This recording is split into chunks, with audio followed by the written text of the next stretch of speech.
जी नमस्ते, मैं कुमार गुड्डू। आपने देखना शुरू कर दिया है जनसंवाद विक्रम। सच जानना आपका अधिकार है। इसी कड़ी में आज हम लोग बात करेंगे कि आज़ादी के 78 साल बाद ही क्यों लोकतंत्र हाँफ रही है, लोकतंत्र पस्त पड़ी है। लोकतंत्र के नाम पे राजतंत्र की एक श्रृंखला शुरू हो गई है, जो कि उन राजनेताओं के पुत्रों और बहुओं और बेटियों के माध्यम से लोगों को जबरदस्ती एक नेता नहीं, एक सेलेक्टिव राजा की तरह उसे चुनने पे मजबूर किया जा रहा है। आज इसी विषयों पे बात करते हैं और इसको समझने का प्रयास करते हैं कि अंग्रेजों से क्या सीखे थे हमारे नेताओं, और नेताओं ने वो अपने बच्चों को क्या सिखलाया। उस श्रृंखला को समझिए। अंग्रेजों के शासन करने की पद्धति थी, सबसे मुख्य एजेंडा था हिंदू मुस्लिम एकता को तोड़कर उसमें छोटे छोटे वर्गों के बीच में, छोटे छोटे धर्मों के बीच में छोटे छोटे एक वैसे वर्ग का क्रिएशन कर दिया उन्होंने, जो कि एकदम से वो एक तो एकदम राजा हो गया या एक तो बहुत गरीब हो गया। तो जब हम देखते हैं कि उन्होंने सबसे पहले महाराजाओं की श्रृंखला बनाई, उनके नीचे राजाओं को लाया, उसके नीचे फिर जमींदारों को लाया, जमींदारों ने अपने नीचे लठैत रख लिए और नीचे जो गरीब जनता थी, जो खेती करती थी, मजदूरी करती थी, उसको नियंत्रित करने के लिए उन लठैतों से काम लिया जाता था। उसी तरह से आज जब 78 साल आज़ादी के हो गए हैं, शुरू के कालखंड 1952 से लेकर 1980 के बीच में लगभग कुछ लोकतांत्रिक प्रक्रियाओं को लोगों की आम सहूलियत के लिए बनाया गया। जैसे बहुत से प्रधानमंत्रियों ने अपने अपने कालखंड में पीएसयू बनाए, सार्वजनिक उपक्रम बनाए, जिसमें लोगों का नौकरी के नाम पे या अन्य चीज़ों के उनमें एक समायोजन हुआ, जिससे आगे ज़िंदगी बढ़ी। कृषि के क्षेत्र में विकास हुआ, पशुपालन डेयरी में विकास हुआ, उसी तरह से इंडस्ट्री में विकास हुआ। तो हम एक देखते हैं कि 1952 से लेके और 1980 के बीच में वो आम जन के लिए सरकारों ने कुछ बेहतरी का प्रयास किया।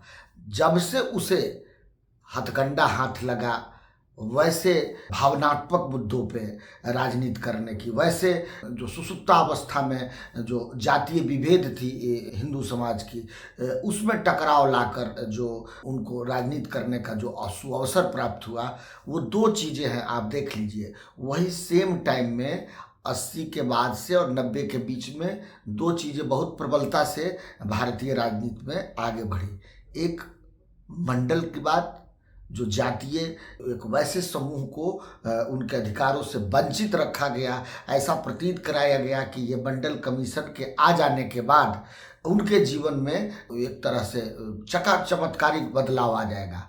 उसी तरह दूसरी तरफ उसी राजनीति को काटने के लिए कमंडल की राजनीति शुरू हुई, जो कि धार्मिक उन्माद को लोगों में भरने का प्रयास किया गया और जीवन के नागरिक उसके बोध वाले और जिस सरकारों से उनकी अपेक्षा और उनकी आशा थी, उनको कैसे भावनात्मक रूप से डाइल्यूट कर दिया गया, उसका आज बढ़िया से चित्रण आप समझिए। 1990-89 में मंडल कमीशन लागू हुआ।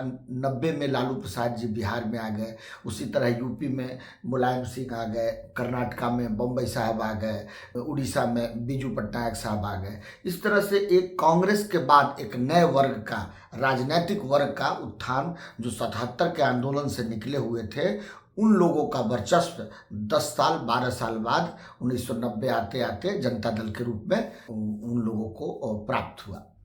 मगर उसका हस्र आज देखिए, उसका हस्र ये हुआ कि जो समाजवादी, लोकतांत्रिक और अपने आप को लोहियावादी और जयप्रकाशवादी कहते थे, आज वही देखिए लालू जी अपने अंतिम दौर में अपने बेटे को प्रोजेक्ट कर दिए। उसी तरह से मुलायम सिंह जी ने अपने बेटे अखिलेश जी को प्रोजेक्ट कर दिया, बीजू पटनायक जी ने अपने बेटे को प्रोजेक्ट कर दिया, एस आर बम्बई साहब ने अपने बेटे को प्रोजेक्ट कर दिया और पूरी तरह समाजवादी बातें एकदम से डाइल्यूट कर दी गई। और जनता भी इस बातों को पकड़ नहीं रही है, वो भी जातीय उन्माद में उन्हीं जातीय नेताओं को आगे बढ़ा रहे हैं। अब दूसरी तरफ कमंडलवादी चीज़ों को देखिए, वही 90 में वो रथ यात्रा आडवाणी जी के नेतृत्व में शुरू होता है और वो जब धीरे धीरे बढ़ते बढ़ते आज देख लीजिए कितनी भावनात्मक रूप से जहर के तौर पे सारे बॉडी में धर्मवाद का नशा चढ़ गया है। जिस बच्चे को अपने पिता की लुटती खेती, अपना लुटता खेत, अपना लुटती फसल का दाम पे उसे कोई चिंता नहीं, उसकी पढ़ाई लिखाई की व्यवस्था एकदम से निचले स्तर पे चली गई है। स्वास्थ्य की कहीं कोई सुविधा नहीं है। प्राइवेट हॉस्पिटल में मरने और लूटने के लिए वो मजबूर हैं। मगर जब भी आप बात करेंगे बिहार के उन बच्चों से जो लगता होगा कि राजनीति को कम जानते हैं, मगर राजनीति का मैं उन्हें कुफड़ कहता हूँ, बहुत ज़्यादा पढ़ लिए हैं। वो आपको देश कैसे चलेगा, धर्म कैसे बचेगा, राष्ट्र कैसे बचेगा, पाकिस्तान को कैसे ख़त्म कर देना है, मुसलमानों को कैसे ख़त्म कर देना, इन सब चीज़ों का विस्तृत उनको उन पर PhD किए हुए हैं। मगर उसके घर में जो राशन आ रहा है, जो उसके बच्चों को उनके पढ़ने का जो व्यवस्था है, उनके रोजगार की जो व्यवस्था है, सरकारों ने यहाँ इंडस्ट्री नहीं लगाई है और बाहर जाने और पलायन करने को मजबूर है। इन सब बातों से उसे कोई फर्क नहीं पड़ता है। उसे फर्क पड़ता है कि उसकी पार्टी जो धर्मवाद पे राजनीति करती है, उसकी पार्टी जो जातिवाद पे राजनीति करती है, लालू यादव के बेटे को कैसे आगे बढ़ाना है, और भाजपा से किसी भी वैसे व्यक्ति को जिसको भाजपा ने किस तरीके से चयनित किया है, उसको टिकट दिया है, उसको ये नहीं देखना है। 2005 से ही विक्रम का मैं बता देता हूँ, भाजपा अपने नेताओं पे विश्वास करती ही नहीं, क्योंकि उसके पता है कि वो अपने नेताओं को तो कभी बनाने का काम ही नहीं किया है। जो उनके यहाँ भी वैसे नेता थे जो आगे बढ़ सकते थे, उन्हें तो उन्होंने उनका पैर काट रहा है। तो 2005 में जब वही भाजपा रामजन्म शर्मा जी को टिकट नहीं देती है, और वही जो लोजपा से 6 महीना पहले जीत कर आए को पार्टी में स्वागत करके ले लिया जाता है, और 10 साल तक वही 2 टर्म MLA रहते हैं। जब तीसरे टर्म में वो 2015 में हारते हैं और 20 में उनका टिकट कटता है, अनिल जी का, एक नया अतुल जी को लाया जाता है।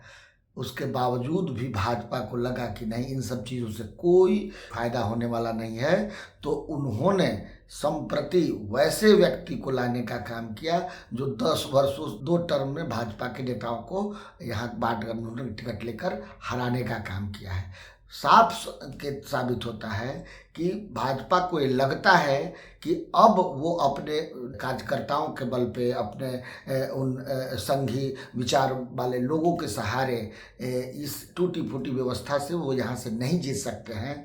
तो उन्होंने भारत की सबसे बड़ी पार्टी ने एक वैसे व्यक्ति को यहाँ लाने का काम किया जिनका चरित्र, आचरण, व्यवहार सभी को पता है, और लोग जानते भी हैं कि किस छवि के वो हैं, और उनका परसेप्शन जनता में किस तरह का है। तो भाजपा जैसी पार्टी भी आपको ऊपर से वैसे लोगों को थोप देती है, और उसे पता है कि नीचे वैसे हमारे कुपड़ समर्थक हैं, वैसे मतदाता हैं जो किसी भी चीज़ों को देखने को तैयार नहीं होंगे। वो सिर्फ सिंबल देखेंगे और जाके किसी पे मुहर लगाएंगे। जब इस तरह का पार्टीवाद और जातिवाद और धर्मवाद में लोग फंसा हुआ है, तो कहाँ से विकास की बात सोचता है, कहाँ से उसको पढ़ने के लिए बहुत बढ़िया हाई स्कूल का मतलब व्यवस्था किया जाए, डिग्री कॉलेजों के लिए अच्छी व्यवस्था की जाए, शिक्षा के उस मापदंड को अच्छा किया जाए जहाँ से वो वर्ल्ड क्लास शिक्षा, smart classes, computer classes, auditorium, उन्नत लाइब्रेरी, इस तरह की व्यवस्था को कहाँ से खड़ा होते देख पाएंगे। तो लोगों को समझना चाहिए, लोगों आज दर दर भटकने को मजबूर हैं। किसी भी आपातकाल स्थिति में पटना के किसी भी बड़े हॉस्पिटल में आपको दाखिला नहीं मिलेगा, चाहे वो एम्स हो, चाहे वो PMCH हो, चाहे वो IGMS हो, क्योंकि जहाँ भी ट्रॉमा है उसकी संख्या बहुत कम है और ऑलरेडी वो फुल रहता है। कुछ इंगेज रहता है बड़े लोगों के लिए, जो आम लोगों के से चुरा के रखा जाता है कि हमारे राजनेताओं को, हमारे पुलिस पदाधिकारियों को, हमारे प्रशासनिक अधिकारियों को अगर उस तरह की आपातकाल की व्यवस्था आए तो उनके लिए 10-20 सीटें रिजर्व रहती है। आम जनता को वहाँ से हटा दिया जाता है, और वो बगल के ही एम्स के बगल में भी कुकुरमुक्तों की तरह बने हॉस्पिटल में वो जाके और अपने धन और जन गंवाने को मजबूर हैं। तो आप समझिए कि उस लोकतांत्रिक व्यवस्था को खड़ा करने के लिए जो महात्मा गांधी, हमारे जवाहरलाल नेहरू, पटेल साहब ने जो एक परिकल्पना की थी, आज वो लोकतंत्र की परिधि कहाँ पहुँच गई है। आप समझिए, हमारे दादा परदादा छरदादा पढ़े तो कम थे मगर समझदार लोग ज़्यादा थे। हम लोग आज कुछ कुपड़ होके भी बहुत ही नागरिक स्वभाव के तौर पे एकदम निम्न है। सोचने और समझने की बात है। वीडियो बड़ा हो गया है मगर बहुत अच्छे से समझाने के लिए इतना परिप्रेक्ष्य बताना जरूरी था। लाइक कमेंट शेयर जरूर करें। जय हिंद, जय भारत, जय विक्रम।